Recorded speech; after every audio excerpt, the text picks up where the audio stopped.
Ya, karena jujur saja saya tidak mendapatkan biaya dari orang tua. Kita tidak bisa kemudian selalu berpikir tentang uang. Sambil juga menjadi babysitter, terus juga sambil juga tukang parkir.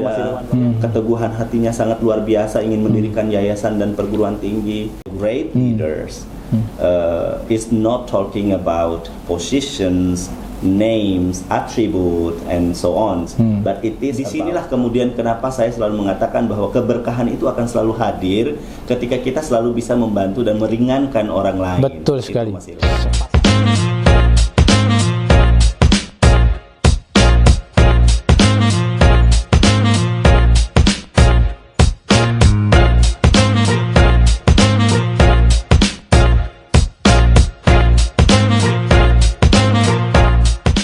Assalamualaikum warahmatullahi wabarakatuh. Sobat Inspirasi, saat ini kami dari SCPD Channel sedang berada di Mataram, tepatnya di salah satu kampus terbaik nasional dengan urutan 37 terbaik.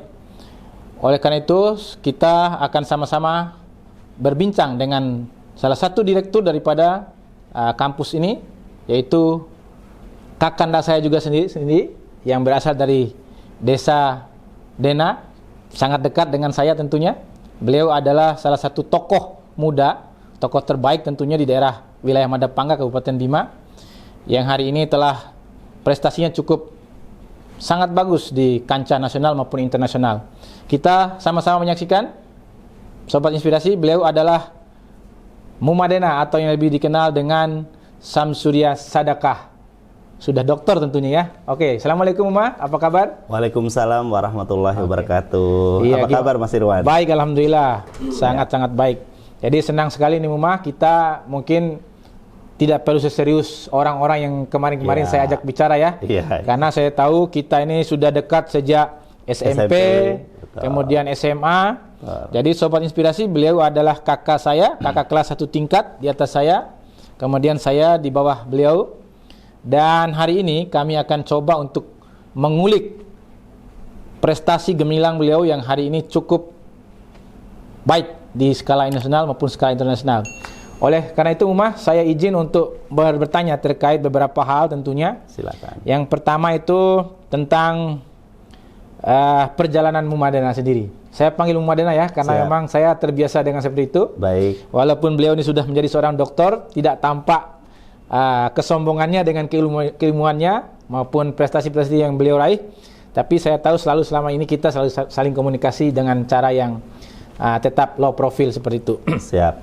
Muma, saya ingin sedikit Muma kembali sedikit ke masa lalu, mungkin sejarah perjalanan kita sejak di kampung, bagaimana keadaan kita, kemudian hari ini perjalanan hingga mencapai puncak hari ini. Mohon Muma itu sedikit bercerita lah, gitu kan, terkait perjalanan hidupnya seperti itu. Baik. Kira-kira seperti itu. Terima kasih. Assalamualaikum warahmatullahi wabarakatuh. Selamat malam buat sahabat Inspirasi. Dan terkhusus saya mengucapkan terima kasih kepada Mas Irwan dan tim yang sudah jauh-jauh dari Jakarta tentunya, untuk bisa bertemu dengan kami di sini dalam rangka silaturahim tentunya. Berbicara tentang kesuksesan, tentu saya harus flashback ke belakang sekitar 30 tahun yang lalu tentunya. Saya tentunya satu sekolah dengan Mas Irwan, SMA Negeri 1 Madapangga, yang sekarang dulu namanya SMA 2 Bolo. 2 Bolo ya. Dan SMP 2 Bolo. SMP 2 Bolo juga tentunya. Dan dulu yang sekarang juga SMP 1 Madapangga. Tentu berangkat dari desa yang tidak memiliki fasilitas yang pada umumnya dimiliki oleh sekolah-sekolah di kota, tidak kemudian membuat saya pribadi menjadi patah semangat untuk mau maju. Saya SMA 1 Madapangga itu tahun 96, lalu kemudian mencoba peruntukan di Palembang, tentunya dengan kakak nomor 2, Bang Herman Effendi, kuliah sambil bekerja di sana, belajar dari beliau, dan akhirnya kembali lagi ke Lombok, memutuskan untuk pergi ke PT Newmont waktu itu Mas Irwan. Saya itu belum kuliah? Belum kuliah. Okay. Tahun 97 saya kembali ke Lombok lagi dan mencoba untuk kuliah, tapi saya tidak punya biaya. Dengan keterbatasan itu akhirnya saya memutuskan untuk bekerja. Tetapi lagi-lagi saya pergi ke PT Newmont itu menumpang, lalu kemudian tempat tinggal, semuanya. Tempat tinggal, semua menumpang. Bahkan saya tidur disembunyikan di bawah, mohon maaf, bis Bima Permai waktu itu. Karena untuk bisa masuk ke dalam PT Newmont itu orang harus pakai badge. Nah, saya tidak punya badge. Akhirnya saya disembunyikan di bawah bis Bima Permai itu untuk bisa masuk. Begitu susahnya pelajaran itu. Nah, sehingga saya berdoa sama Allah waktu itu, ya Allah, mudah-mudahan saya bisa bekerja di sini suatu hari nanti. Ternyata walhasil pada saat saya ke sana saya tidak diterima bekerja. Padahal itu saya minta bekerja hanya sebagai petugas cleaning service waktu itu, Mas Irwan. Akhirnya tahun 99 pulanglah saya ke Bima karena saya tidak mendapatkan pekerjaan itu, dan akhirnya saya kembali dengan ibu yang sekarang umi saya. Hidup bersama dengan beliau dengan latar belakang ekonomi yang sangat sederhana. Kami memutuskan berdua untuk berjualan, Mas Irwan, waktu itu berjualan sayur dan sebagainya. It's a very tough, ya, karena memang mohon maaf kami dengan keluarga yang broken home, tentu Umi dan saya tentu harus menghidupi diri sendiri dengan cara masing-masing. Tahun 99 pada saat itu ada program jalur D2 PGSD di Bima tahun pertama, tahun 99. Saya berembuk dengan saudara-saudara saya, abang-abang saya untuk bisa melanjutkan studi di Mataram waktu itu. Tapi mereka mengusulkan untuk tidak di Mataram tapi di Bima saja. Saya sampaikan waktu itu, karena saya memiliki kemampuan yang di atas rata-rata dengan teman-teman saya. Saya ingin. Sebentar, Uma. Saya tahu persis sekali, beliau tuh selalu juara kelas, mendapatkan juara di kelasnya, prestasi terus. Jadi silakan lanjut. Jadi itu yang membuat saya kenapa saya tidak mau pendidikan diploma 2. Saya ingin yang S1 saja, karena saya punya mimpi yang lebih besar. Mereka tidak menyetujui karena memang kemampuan, lagi-lagi kemampuan. Akhirnya saya dengan kakak perempuan saya, akhirnya beliau menyisihkan uangnya untuk diberikan kepada saya. Jumlahnya 450.000 waktu itu, Mas Irwan. Saya datang sendiri dengan membawa kasur yang disiapkan oleh ibu saya waktu itu. Kebetulan ibu saya ini suka bikin kasur dari menjahit menyulam gitu. apa ya? Ya itu.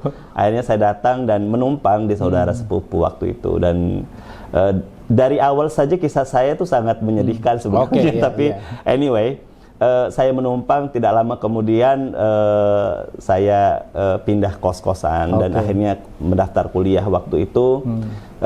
Dengan keterbatasan itu membuat saya menjadi termotivasi untuk mau maju. Di semester awal baik-baik saja dengan tinggal di kos-kosan dengan teman-teman yang saya kira juga memiliki kesederhanaan yang sama seperti saya. Lalu kemudian naiklah ke semester 5.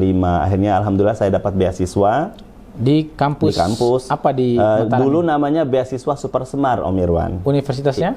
IKIP Mataram. IKIP Mataram. Dulu IKIP Mataram, sekarang Undikma. S1 pendidikan bahasa Inggris waktu itu. Nah, jadi semester 7 itu Mas Irwan. Maaf, Mas. Semester 1-nya ini mengambil S1-nya ini mengambil jurusan pendidikan bahasa Inggris. Ya. Terus. Jadi saya waktu itu semester 7 kebetulan di kampus itu ada tempelan mencari instruktur bahasa Inggris. Nah, waktu itulah saya melamar. Kebetulan IPK saya di atas 3 sehingga saya punya kesempatan untuk melamar. Dan alhamdulillah dari 4 orang pelamar di salah satu pendidikan non formal di Mataram ini, pendidikan profesi di Mataram ini menerima saya sebagai salah satu instruktur bahasa Inggrisnya. Di situ dimulai perjalanannya. Nah seru nih. Ayo. Akhirnya saya memutuskan untuk pindah kos-kosan karena saya juga sambil kerja sambil kuliah. Karena jujur saja saya tidak mendapatkan biaya dari orang tua. Secara saya harus menghidupi diri saya sendiri, sambil juga menjadi babysitter, terus juga sambil juga tukang parkir, Mas Irwan waktu itu untuk bisa menjaga kelangsungan hidup saya. Dan akhirnya setelah bekerja, terus akhirnya wisuda. Wisuda, alhamdulillah jadi wisudawan terbaik, dan sambil mencari pekerjaan, akhirnya saya memutuskan untuk mengajar privat dari rumah ke rumah. Dan adik saya itu Yan itu ya, yang selalu Dayan. Yang Dayan Bintang nih, kamu dengar nih. Ya, jadi itu dimulainya proses karir saya ya. Jadi setelah tidak lama kemudian, kebetulan ada sebuah lembaga pendidikan non formal juga, namanya BPTK Jogja Bakti Husada Mataram, cabang Mataram. Saya melamar menjadi instruktur bahasa Inggris di situ, dan kemudian baru mengajar 3 bulan sebagai instruktur bahasa Inggris. Lalu kemudian manajemennya itu meminta saya untuk bergabung, bekerja di manajemen.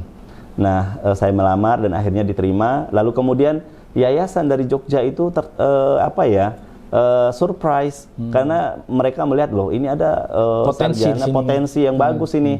Akhirnya CV saya dikirim ke Jogja. Tidak lama kemudian saya dikirim ke Jogja selama 1 minggu untuk training dan sebagainya. Nah, tidak lama kemudian saya disuruh kembali ke Mataram. Saya kaget karena saya diberikan amanah yang luar biasa menjadi PLT. PLT kepala sekolah? Bukan, PLT manager. Jadi dulu manajernya di Mataram, akhirnya beliau ditarik ke pusat, ke Jogja waktu itu. Dan Muma yang menggantikan saya yang menggantikan sepulang dari Jogja. PR-nya besar, yaitu menyelesaikan sebuah masalah yang ada di dalam lembaga tersebut. Ya, akhirnya alhamdulillah saya bisa menyelesaikan persoalan itu dalam 1 minggu. Dan kemudian disitulah saya merasa confident untuk memimpin lembaga itu, dan akhirnya secara definitif diberikan kesempatan selama 2 tahun. Nah, mulai dari situlah saya mengembangkan diri. 2005 saya masih bekerja di tempat itu, lalu kemudian saya memutuskan untuk menikah. 2006 saya bertemu dengan istri sekarang, dan alhamdulillah kami setelah menikah, kebetulan lembaga ini waktunya sudah selesai kontraknya, dan akhirnya saya kembalikan semua aset. Masya Allahnya aset itu tidak dikembalikan semua, Mas Irwan. Yang dikembalikan oleh yayasan itu hanya motor, motor Win waktu itu, dan saya diberikan semua aset-aset seperti meja, kursi, kipas angin, komputer dan sebagainya. Maksudnya aset yayasan tadi? Iya, karena memang saya harus buka di sini karena waktu itu saya tidak digaji. Karena saya harus menyelamatkan teman-teman saya, staf yang lain, daripada saya yang menerima gaji sendiri, lebih baik saya tidak menerima gaji. Nah, akhirnya karena dari situlah saya kemudian dilihat ketulusan kita itu, Mas Irwan. Karena saya selalu berpikir bahwa kita tidak bisa kemudian selalu berpikir tentang uang. Kita yang harus utama adalah bagaimana kita mendedikasikan diri terhadap lembaga ataupun organisasi tempat kita bekerja. Karena disitulah kita dilihat bagaimana motivasi pelayanan publik kita, Mas Irwan. Nah, kemudian alhamdulillah saya dan istri memulainya dengan mengembangkan yayasan, lembaga, lalu kemudian kami mendirikan sendiri. Yayasan? Maksudnya awal mulanya dari berdirinya sekolah ini atau apa? Kampus Iya, mulai ini. Sekarang mulai. Jadi awalnya hanya bentuk yayasan? Bentuk yayasan, lalu kemudian kami membuat usaha yang sama seperti lembaga yang sama seperti yang tadi yang Jogja, karena yang Jogja sudah ditutup oleh pemerintah Kota Mataram waktu itu. Lalu kemudian saya berpikir bagaimana, karena teman-teman saya ini ada sekitar 11 orang. Nah, masih dalam latar belakang pendidikan ini khusus untuk pelajaran bahasa Inggris atau bagaimana? Tidak. Pendidikan BPTK itu Balai Pengembangan Tenaga Kesehatan. Di situ ada manajemen farmasi, ada asisten perawat, asisten bidan, tapi mereka pendidikan non formal, Mas Irwan, waktu itu. Nah, sehingga saya mengembangkannya kembali. Waktu itu Dinas Kesehatan Provinsi NTB berkunjung ke tempat kami waktu itu dan memberikan masukan bahwa untuk pendidikan kesehatan itu minimal diploma 3. Sehingga saya tentu dong harus meminta saran mereka bagaimana kemudian saya bisa mendirikan pendidikan yang minimal D3 itu. Akhirnya saya diundang di Dinas Kesehatan Provinsi untuk diberikan arahan, dan alhamdulillah saya diberikan arahan oleh Kabid Yankes waktu itu, dan saya memulailah membuat proposal waktu itu ke Kementerian Pendidikan dan Kebudayaan Ristek Dikti, dan akhirnya 2007 waktu itu, Mas Irwan. Di saat yang bersamaan saya juga sambil bekerja di Newmont waktu itu, Mas Irwan. Tapi ini kembali tadi tidak diterima di Newmont, kemudian saat bersamaan juga sudah bisa mendirikan yayasan ya. Kenapa harus kerja bareng, kerja juga di Newmont? Padahal ini kan tadinya kan sudah keluar dari Newmont, bahkan tidak diterima. Saya diterima di Newmont 2007. Pada saat yang bersamaan saya sedang mengurus mempersiapkan proposal untuk Politeknik Medika Farma ini. Kenapa saya harus bekerja di Newmont? Tentu orang kan selalu berpikir kerja di Newmont itu uangnya banyak. Dengan begitu saya bisa menghidupi dan membesarkan kampus ini. Nah, sehingga memang ya itu tadi, alhamdulillah 2007 2009 Mas Irwan izin operasionalnya keluar. Tapi sebenarnya proses berdarah-darahnya itu adanya di 2007 2008 proses itu. Sebentar. Ini proses berdarah-darahnya di 2007 2008. Setelah sebelumnya Muma berusaha keras ya, tentunya dari membangun atau bangkit dari tadinya sekolah yang tempat kita mengabdi, yayasan tempat kita mengabdi itu bubar, kemudian lalu bersama istri berusaha untuk membangun yayasan sendiri yang baru sambil bekerja sambilan tentunya dengan bekerja di Newmont untuk mendapatkan pundi-pundi tentunya untuk bisa ditabung lalu untuk membangun ini. Baik Muma, jadi sekarang kita masuk ke bagaimana kampus ini mulai semegah ini, ya kan? Ini ceritanya, tolong saya mendengar ini kan Muma sudah pencapaiannya hari ini adalah banyak sekali prestasi-prestasi yang diraih. Kemudian secara pendidikan formalnya Muma pun sudah sangat tinggi nih, sudah jadi seorang dokter. Ini tolong sedikit kilas balik bagaimana perjalanan yang sesungguhnya hingga mencapai titik seperti ini. 2009 itu kami ngontrak di jalan di samping perpustakaan daerah Provinsi NTB, rumah kecil. Itulah yang membuat kami tidak diberikan izin waktu itu karena Kabid Yankes ini tidak memberikan rekomendasi mengingat lokasi yang tidak layak.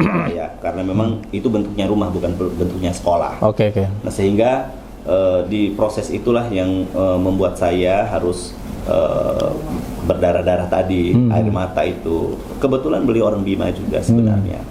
Tapi saya sangat terimpresif dengan keprofesionalannya beliau. Karena sebagaimanapun kita sesama orang Bima, tadinya saya berpikir ini akan dimudahkan, tetapi ternyata tidak. Mungkin beliau juga karena secara aturan mungkin betul, regulasinya begitu. Pegang. Tetapi kemudian yang saya harapkan pada saat itulah paling tidak memberikan saran. Mas Irwan, waktu itu saya mencoba untuk menghadiri setiap dimanapun beliau berada, tetapi beliau selalu menghindar. Sehingga pada akhirnya saya berangkat ke rumahnya, ingin berkunjung ke rumahnya. Pernah saya bertandang ke kantor, beliau mengatakan kalau urusan kantor selesaikan di kantor, kalau urusan rumah selesai di rumah. Saya sampaikan bahwa saya ingin berkunjung dan bersilaturahmi ke rumah. Nah, pada saat itulah saya berkunjung ke rumah Mas Irwan dari jam 7 malam sampai jam 1 malam. Menunggu. Jadi beliau dinas di luar kota di Praia waktu itu, saya menunggu di depan rumah beliau dan hujan.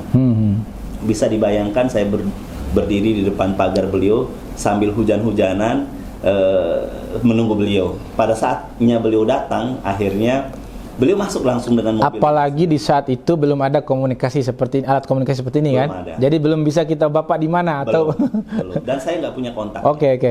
Karena beliau sangat profesional.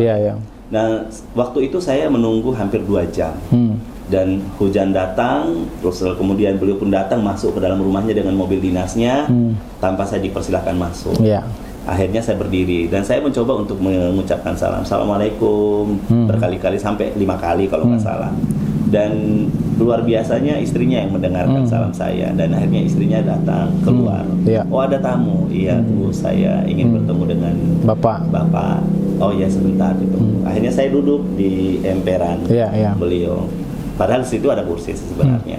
Cuma karena saya tahu diri saya sudah basah, tentu saya duduk di bawah saja. Nah, di situ proses itu dimulai.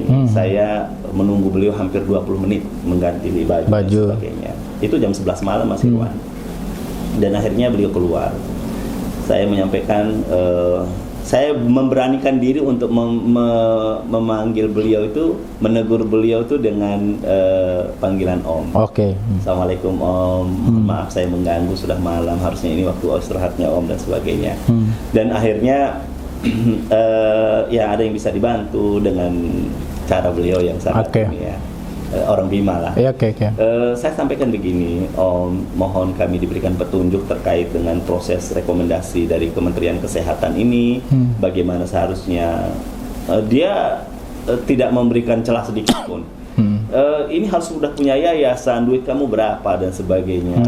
Saya sampaikan, saya punya niat yang baik Om, tentu dengan niat yang baik dan tulus ini saya ingin anak-anak yang tadinya tidak memiliki kemampuan untuk studi di bidang kesehatan, dengan adanya politeknik inilah kita bisa membantu mereka.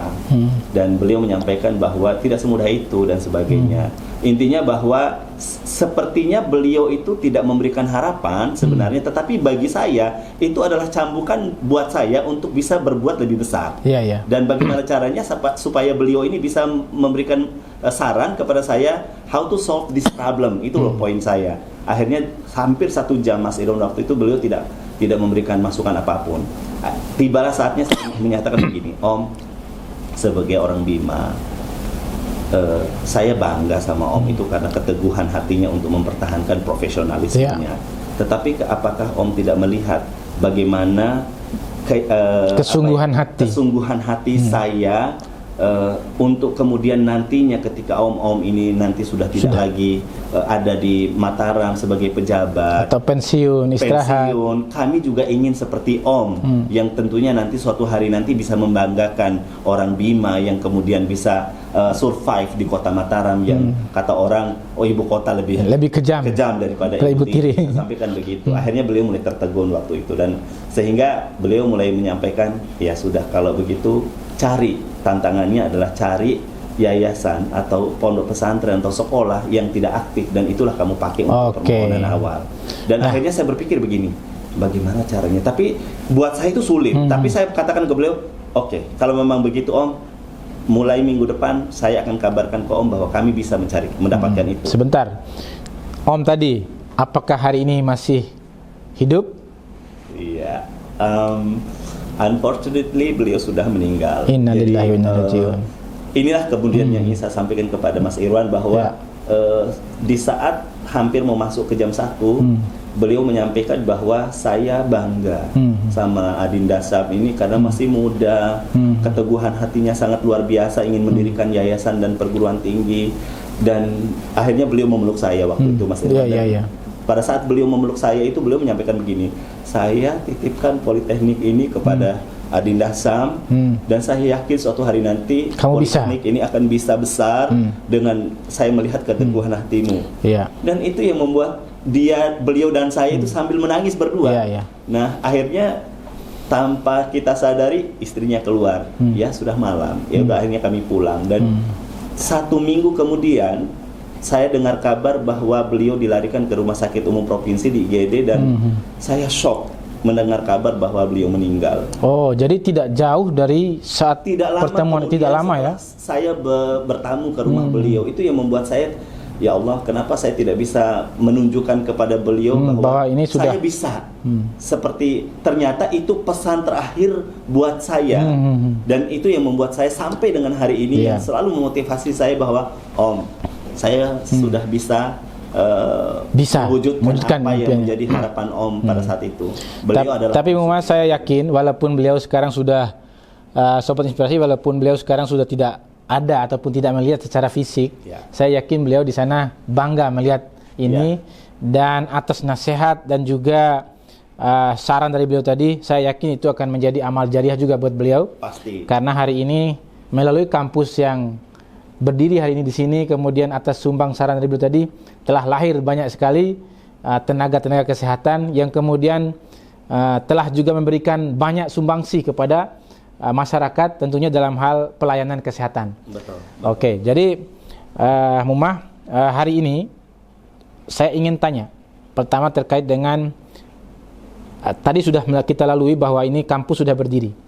Tadi mulai dari rumah, kemudian mencoba mencari yayasan lain yang bisa dipakai kan gitu. Nah, hari ini apakah yayasan ataupun Politek ini sudah murni sepenuhnya milik Mumadena atau bagaimana? Ya. Yayasan ini kami bentuk tahun 2008 pada tanggal 12 Januari. Tinggal sudah lewat. Maaf, 21 Januari. Oh, masih 2 hari lagi. 1 minggu ke depan itu akan ulang tahun ya. Ke-14. Jangan lupa undang SCPD Channel juga. Siap. Jadi saya bentuk itu pada tahun 2008, tepatnya 21 Januari. Pada saat itu prosesnya di Jakarta.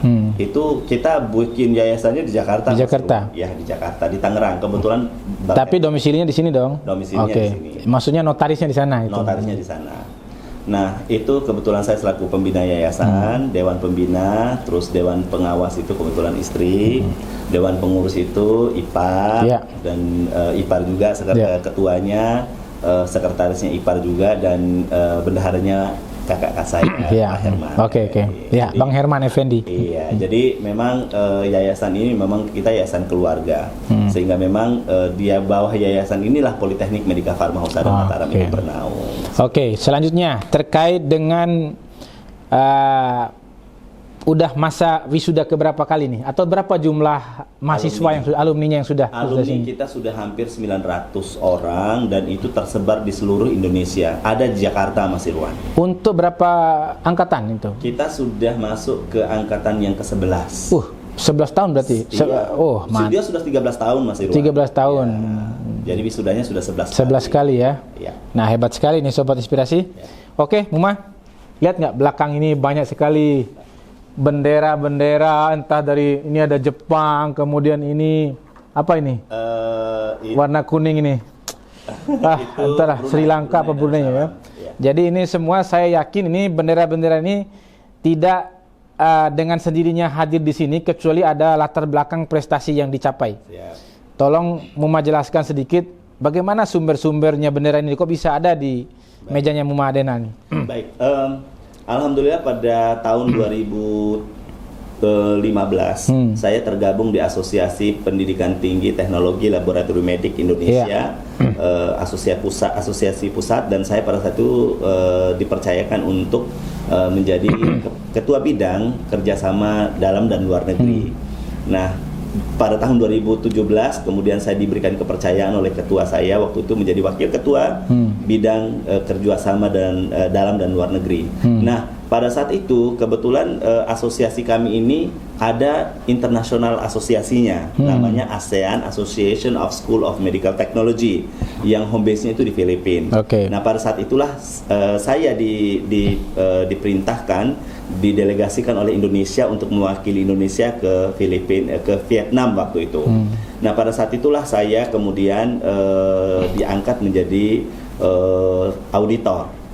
Auditor 2018 naik menjadi Vice President of ASEAN Association of School of Medical Technology. Nah, 2019 baru terpilih menjadi Vice President. Lalu 2020 menjadi President elect sampai dengan 2021. Alhamdulillah nanti November itu di negara ASEAN. ASEAN, ya. Dan November 2022 tahun ini akan dilantik menjadi presiden.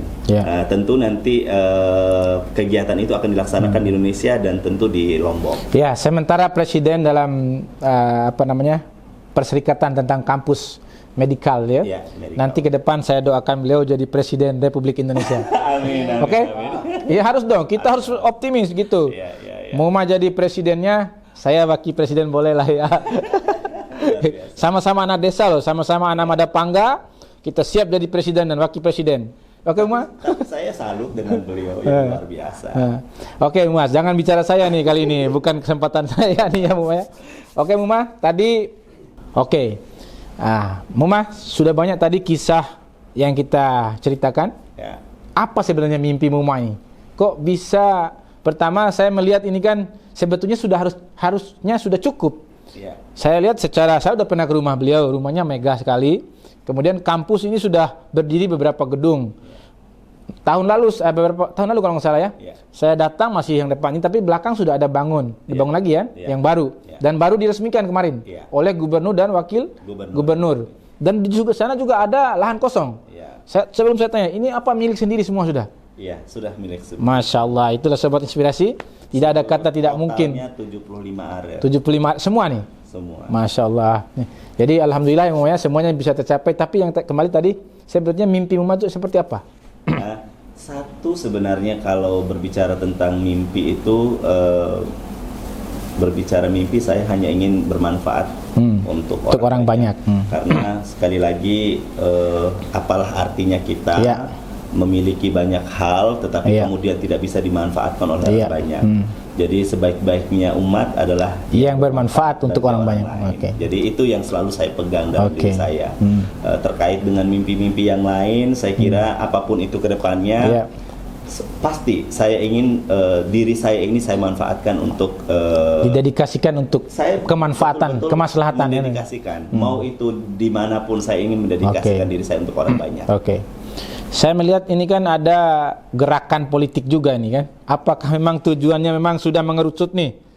Saya sengaja nih pancing ini. Di sini ada peluang banyak masalahnya kan. Pertama di sini ada, kalau secara provinsi ya gubernur ada, wakil gubernur ada. Kemudian kalau kita nyebrang kembali ke pulau kita, di sana ada 2 potensi tuh. Tapi saya nggak mau bicara wakilnya, wali kota atau bupati nih. Baik. Ayo. Mas Irwan, gini. Saya kira hampir semua orang itu punya mimpi yang sama dengan Mas Irwan, saya, anak-anak muda. Karena bagi saya pemimpin itu tidak mesti kita menjadi bupati, wali kota, presiden, ataupun yang lain-lain. Buat saya, a great leaders is not talking about positions, names, attribute, and so on, but it is about how you can change other people behavior, perspective, and attitude.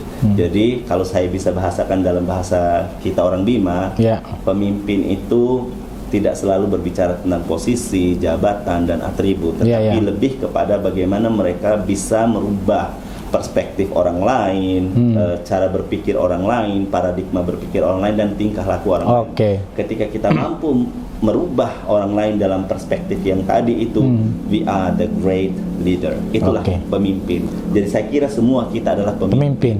Nah, manakala kita dihadapkan dan kita diberikan kesempatan untuk memimpin orang banyak, itu saya kira adalah bonus daripada apa yang sudah kita lakukan hari ini. Great, hebat sekali. Muma, tadi kita sudah berbicara latar belakang dari SMP, SMA, kita sama-sama di satu sekolah. Kemudian Muma juga udah cerita sudah sempat ke Palembang ikut abang karena ketidakmampuan.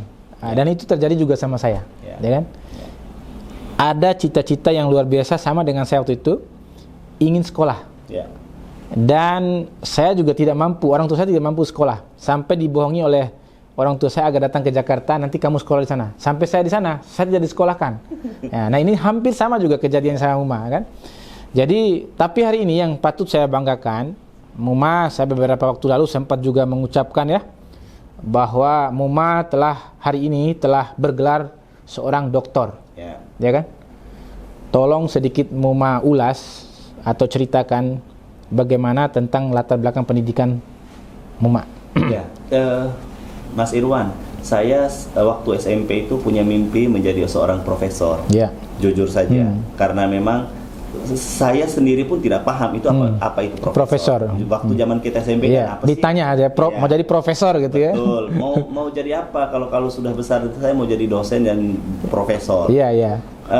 Tentu untuk mewujudkan mimpi itu saya kira salah satu-satunya cara adalah harus berpendidikan S3 dan harus menyelesaikan studi doktor.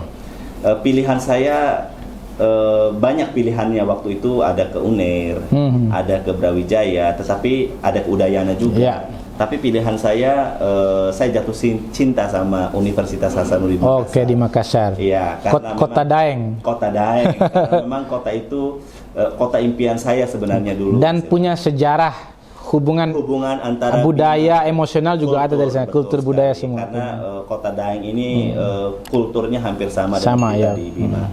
Dan alhamdulillah terwujudkan. Itu luar biasa Mas Irwan. Pendidikan studi S3 di Unhas itu tidak main-main. Berapa tahun ditempuh dalam untuk menyelesaikan? Saya harusnya bisa 3 tahun, tetapi karena saya waktu itu ada kegiatan politik yang saya ikuti, sehingga saya harus istirahat sebentar. Semester, akhirnya saya 3,5 tahun. Tapi saya bersyukur karena dipertemukan dengan para guru-guru besar yang luar biasa dari Unhas. Dosen-dosen saya itu Prof. Ridwan, Prof. Sukri, Pak Cali, Dr. Indah, semuanya itu luar biasa. Bisa dibayangkan Mas Irwan, saya dididik oleh beliau-beliau itu dengan cara yang luar biasa. Karena saya tidak memiliki dasar pendidikan kesehatan masyarakat. Iya, bahasa Inggris tadi kan. Iya, oleh karena itu beliau itu mendidik saya dengan 2 kali lipat, Mas Irwan. Tapi mungkin mereka juga yakin bahwa Muma itu punya kemampuan, potensi di situ. Saya ingat persis apa kata prof saya itu, Pak Cali khususnya. Kenapa saya harus mengiyakan kamu jadi bimbingan saya? Karena saya yakin kamu punya potensi, Sam. Dan alhamdulillah saya buktikan. Saya buktikan bahwa saya punya potensi itu, dan alhamdulillah saya menjadi wisudawan yang luar biasa. Dan hari ini telah bergelar doktor. Dan saya pastikan insya Allah selanjutnya profesor itu harus dicapai juga seperti itu. Insya Allah. Ya, 4 tahun kemudian. Bismillah kan? Bismillah tawakkaltu 'ala Allah kan. Muma, kampus ini tidak mungkin dong diurus sendiri. Betul. Ya, ada banyak mahasiswa tadi sekitar 900-an. Kemudian mengelola ini butuh manajemen. Ya kan, butuh orang-orang yang memang harus dirangkul untuk membantu manajemen kampus ini sehingga menjadi seperti ini dan mencapai satu prestasi yang 37 nasional. Terbaik nasional. Sudah berapa banyak staf yang dirangkul ataupun direkrut untuk membantu di kampus ini? Alhamdulillah sampai dengan tahun 2022 ini saya punya dosen dan staf itu sekitar 70 orang. Hari ini. Itu yang saya hidupkan semuanya. Tentu dengan keterbatasan kita masing-masing. Mas Irwan, untuk kemudian menghidupi banyak orang itu bukan suatu hal yang mudah, ya kan? Kita menghidupi keluarga saja susah sekali, apalagi kita menghidupi banyak orang. Tapi satu hal yang selalu saya ingat bahwa saya selalu ingin bahwa setiap orang yang bekerja dengan saya itu tetap merasakan berkah dari setiap apa yang kami lakukan di kampus ini. Oleh karena itu, sekecil apapun persoalan kami di dalam internal itu tetap kami selalu share bersama-sama. Karena buat saya mereka adalah investasi yang sangat besar bagi perkembangan Politeknik Medika Farma Husada Mataram ini suatu hari nanti. Sudah pasti itu. Pasti. Jadi karena, tugas kita ini adalah potensi investasi yang termahal bagi sebuah perguruan tinggi SDM. Dan sudah pasti seorang pemimpin harus bijak untuk menjadikan semua itu menjadi tujuan akhir nantinya. Betul. Dan selanjutnya Muma, Pak Direktur, saya nggak mau panggil lagi Muma lagi, sekarang udah dari Direktur nih, calon profesor. Terkait dengan program studi pendidikan, tadi Muma juga berlatar belakang ada mendapatkan beasiswa. Tentunya Muma paham bagaimana seorang mahasiswa itu mendapatkan beasiswa, karena selain karena prestasi, biasanya karena latar belakang orang tuanya yang tidak memiliki kemampuan untuk menyekolahkan anaknya. Kira-kira Muma ataupun kampus ini punya nggak program untuk seperti itu? Minimal kita itu tadi bermanfaat untuk orang banyak, dan ini untuk tujuan membantu juga mereka yang tidak mampu. Mas Irwan, seperti yang saya sampaikan di awal bahwa niat perguruan tinggi ini dibangun adalah membantu banyak orang. Nah, salah satunya mereka yang tidak mampu, yang tadinya mereka bermimpi mau ke pendidikan kesehatan, tapi ketidakmampuan mereka akhirnya mereka bisa kita bantu. Kita punya program beasiswa yayasan, beasiswa KIP dari Kementerian Pendidikan dan Kebudayaan. Yang di situ semua kita bisa berikan kepada anak-anak bagi mereka yang benar-benar tidak mampu, dan mereka juga yang memiliki prestasi, baik prestasi di bidang olahraga, kesenian dan semuanya. Nah, jadi disinilah kemudian kenapa saya selalu mengatakan bahwa keberkahan itu akan selalu hadir ketika kita selalu bisa membantu dan meringankan orang lain. Betul sekali. Sepakat soal itu. Betul sekali. Oke, sudah di penghujung kayaknya nih, semua sudah kita kupas. Wajib rasanya kalau di SCPD Channel itu Muma memberikan pesan spesial agar menjadi motivasi bagi terutama saudara-saudara kita yang di kampung, adik-adik kelas kita, di sekolah-sekolah kita supaya teman-teman ataupun adik-adik di sana bisa mencapai seperti ini atau mungkin lebih dari seperti yang hari ini kita capai. Baik. Silakan. Untuk adik-adik semuanya, generasi muda yang baik yang ada di Nusa Tenggara Barat maupun di seluruh Indonesia, never stop dreaming, ya. Jangan pernah berhenti bermimpi, ya. Bermimpilah agar kalian suatu hari nanti bisa mewujudkannya menjadi sebuah kenyataan. Itu yang pertama. Yang kedua, saya mengajak buat kalian semua untuk menjadi pribadi yang tawadu, ya, pribadi yang humble, tidak kemudian congkak dan sombong dengan apa yang kita miliki hari ini. Karena sesungguhnya apa yang kita miliki adalah hanya titipan Tuhan. Jadi tetap bersikap bahwa kita adalah hamba yang sama seperti hamba-hamba yang lain. Saya kira mungkin seperti itu, Mas Irwan. Oke. Pesan saya. Dan Sobat Inspirasi, itulah sedikit pesan inspirasi yang luar biasa dari Bapak Direktur ini, Direktur Politeknik Pharma Husada Mataram, Medika Pharma Husada Mataram. Jadi sedikit saya kutip, pesan tadi adalah kita jangan pernah berhenti untuk bermimpi. Karena bagaimanapun kita sebagai anak desa, berlatar belakang seperti apapun latar belakang ekonomi keluarga kita, jangan pernah berhenti berhenti untuk bermimpi, ya. Jadi raih cita-citamu, semangat berjuang. Ini adalah contohnya seperti itu. Mudah-mudahan kelak kalian juga bisa menjadi yang lebih baik dan terbaik tentunya, lebih bahkan dari kita seperti hari ini. Oke, demikian bincang kita hari ini. Mudah-mudahan apa yang telah disampaikan ataupun dikilas oleh kita bersama di sini dapat menjadi bermanfaat untuk kita semua. Muma, terima kasih. Mohon maaf lahir dan batin. Semoga sukses terus, ya. Sukses juga buat teman-teman yang ada di tim Inspirasi. Ya, tapi jangan lupa Mua, ini sebelum kita tutup, kita harus mengajak mereka untuk subscribe. Oh iya, jangan lupa like and subscribe. SCPD Channel. SCPD Channel, keren. Oke. Oke, Muma, ya. Yes. Assalamualaikum warahmatullahi wabarakatuh. Waalaikumsalam warahmatullahi wabarakatuh.